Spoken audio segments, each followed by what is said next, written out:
नमस्कार दोस्तों, मधुर कथाएं चैनल पर एक बार फिर से आपका हार्दिक अभिनंदन है। तो आज की मेरी कहानी का शीर्षक है टिफिन वाली बुआ। तो चलिए शुरू करते हैं आज की अपनी ये कहानी। आज मालती जी की बहू सुजाता अभी तक ऑफिस से घर नहीं आई थी। रात के 9 बज चुके थे। मालती जी रात की खाना बनाकर ढक दी थी और हॉल में सोफे पर बैठकर अपने बहू के आने की इंतजार कर रही थी तथा सोच रही थी कि आज बहू इतनी देर कहाँ लगा दी। मालती जी अभी सोच ही रही थी कि तभी दरवाजे की घंटी बजी। मालती जी जल्दी से जाकर दरवाजा खोली तो देखा सामने उनकी बहू खड़ी है। मालती जी ने बहू को देखते ही पूछा, अरे बहू, आज इतनी देर कैसे हो गई? मैं कब से खाना बनाकर तुम्हारा इंतजार कर रही हूँ। चलो अब जल्दी से हाथ मुंह धोकर फ्रेश हो जाओ, मैं तब तक खाना लगाती हूँ। आज हम दोनों साथ में बैठकर खाना खाएंगे। मालती जी के इतना कहते ही उनकी बहू सुजाता बोली, नहीं माँ जी, आज मैं खाना नहीं खाऊंगी क्योंकि आज मैं अपने मायके चली गई थी और वहाँ जाने के बाद माँ और भाभी मुझे बिना खाए कैसे आने देती। और हाँ माँ जी, माँ ने आप लोगों के लिए भी खाना टिफिन में पैक करके दे दी है। सुजाता का मायके उसके ऑफिस के पास ही था, इसलिए वह हर 2 दिन बाद ऑफिस से निकलने के बाद अपने मायके चली जाती थी, अपने माँ से मिलने के बहाने। वहाँ वह घर में ढुकते ही अपनी भाभी को खाना बनाने के लिए कह देती थी। खाना बन जाने के बाद वह अपनी माँ के साथ खा लेती थी और अपने पूरे परिवार के लिए भी टिफिन में खाना पैक कर कर ले लेती थी ताकि उसे अपने घर जाकर कोई काम न करना पड़े। सुजाता के इस आदत से मालती जी बहुत परेशान थी। सुजाता के इस तरह से हमेशा मायके से टिफिन पैक करके लाने से मालती जी की आत्मसम्मान को ठेस पहुंचती थी। वह सुजाता को समझाने की बहुत कोशिश करती थी। वह कहती थी, बहू, इस तरह से रोज मायके से खाना बनवा कर लाना, मम्मी और भाभी को परेशान करना अच्छी बात नहीं है। तब सुजाता लापरवाही से कहती, मैं लाती नहीं हूँ माँ जी, वो लोग मुझे जबरदस्ती टिफिन पकड़ा देते हैं। सुजाता मायके में लाडली बेटी थी और घर में उसकी मम्मी का राज चलता था, इसलिए सुजाता भी अपनी भाभी पर हुक्म चलाती थी और भाभी बेचारी सास के डर से कुछ नहीं बोलती थी। वह अपनी लाडली ननद की बात कभी नहीं टालती थी। एक दिन मालती जी अपने बेटे अभिषेक से बोली, बेटा, तुम बहू को क्यों नहीं समझाते हो कि इस तरह मायके से टिफिन पैक करवा के लाना अच्छी बात नहीं है। सुजाता मायके जाती है, वहाँ घंटों रहती है, इससे मुझे कोई दिक्कत नहीं है, लेकिन वहाँ से हम सबके लिए खाना बनवा कर लाना मुझे बिल्कुल पसंद नहीं है। उससे कह दो वह खुद वहाँ से खाना खाकर आ जाए, परंतु टिफिन पैक करवा कर न लाए।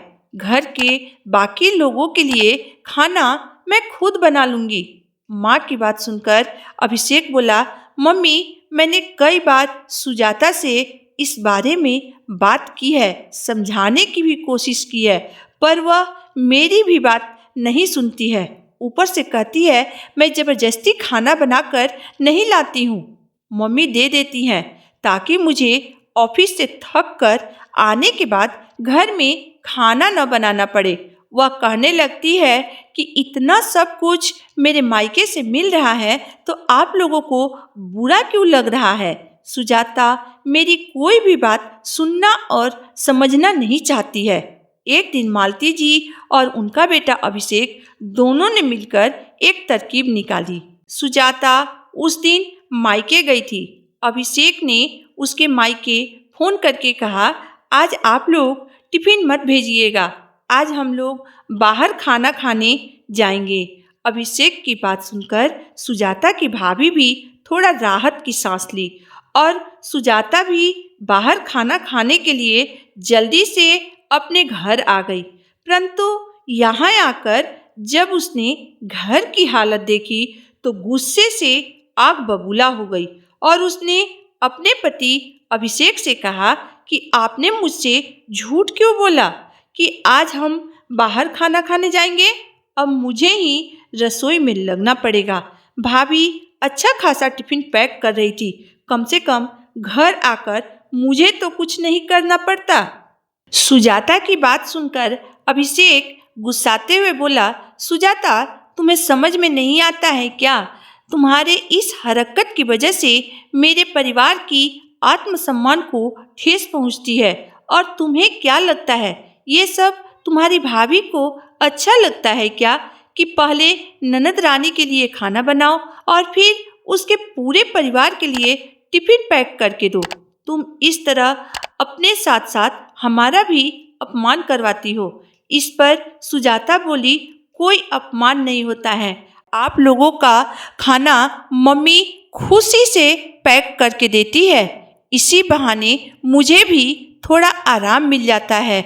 घर आकर खाना नहीं बनाना पड़ता है। बहू की बात सुनकर मालती जी बोली, परंतु तुम माँ बेटी के कारण तुम्हारी भाभी को परेशान होना पड़ता है और यहाँ तुम अकेले तो कभी खाना नहीं बनाती हो। मैं भी तो तुम्हारी सहायता करती हूँ ना। सुजाता बिना किसी से कुछ बोले चुपचाप अपने कमरे में चली गई। ऐसे ही कुछ दिन बीता। एक दिन सुजाता बिना किसी को बताए अपने मायके पहुंच गई। वह जैसे ही घर में पहुंची, उसका 5 साल का भतीजा सोनू अपनी मम्मी को आवाज देते हुए कहा, मम्मी, टिफिन वाली बुआ आ गई, अपनी टिफिन लेने। आप जल्दी से बुआ का टिफिन तैयार कर दीजिए, वरना दादी गुस्सा करेंगी। सुजाता ने भतीजे के मुंह से ये बात सुनकर अंदर तक हिल गई। वो सर्व से पानी पानी हो गई। घर का एक छोटा सा बच्चा मेरे बारे में ऐसा बोल रहा है कि टिफिन वाली बुआ टिफिन लेने आ गई, तो पता नहीं घर के बड़े मेरे बारे में क्या सोचते होंगे, जैसे भैया और भाभी।